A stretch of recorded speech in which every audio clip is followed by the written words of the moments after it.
43મો પદવીદાન સમારોહ પૂર્વ ઉપરાષ્ટ્રપતિ વેંકૈયા નાયડુના અધ્યક્ષસ્થાને એનડીડીબીના ઓડિટોરિયમ ખાતે યોજાયો હતો।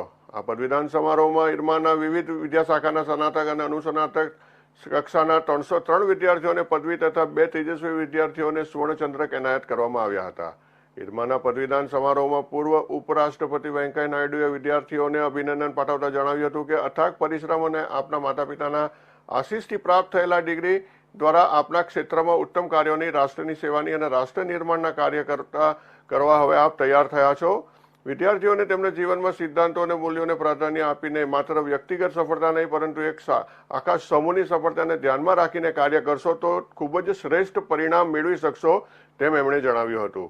વેંકૈયા નાયડુએ માતૃભાષામાં શિક્ષણ પર ભાર મૂકતા કહ્યું હતું કે પ્રાથમિક શિક્ષણ માતૃભાષામાં મળવું ખૂબ જરૂરી છે। માતૃભાષાને સંસ્કૃતિ અને વિદ્યાર્થીના વ્યક્તિત્વ વિકાસ તથા બાળકના કેરેક્ટર અને કેલિબર જેવા ગુણોને સિંચન કરી તેને ઉત્તમ નાગરિક બનાવવાનું કાર્ય કરે છે। વર્તમાન રાષ્ટ્રપતિ દ્રૌપદી મુર્મુ, ભૂતપૂર્વ રાષ્ટ્રપતિ રામનાથ કોવિંદ તથા દેશના પ્રધાનમંત્રી નરેન્દ્ર મોદીએ પણ માતૃભાષામાં શિક્ષણ લઈને ઉપલબ્ધિઓ હાંસલ કરી છે।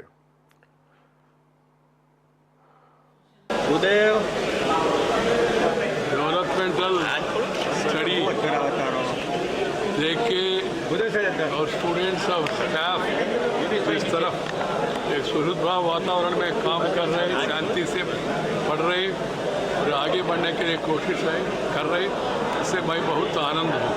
मेरा मन में हमेशा सरदार पटेल जी को उनका प्रति बहुत आदर और रेस्पेक्ट होते थे।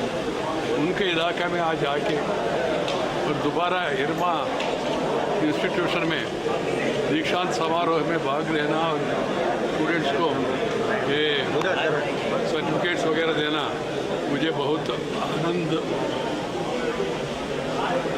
मिला है।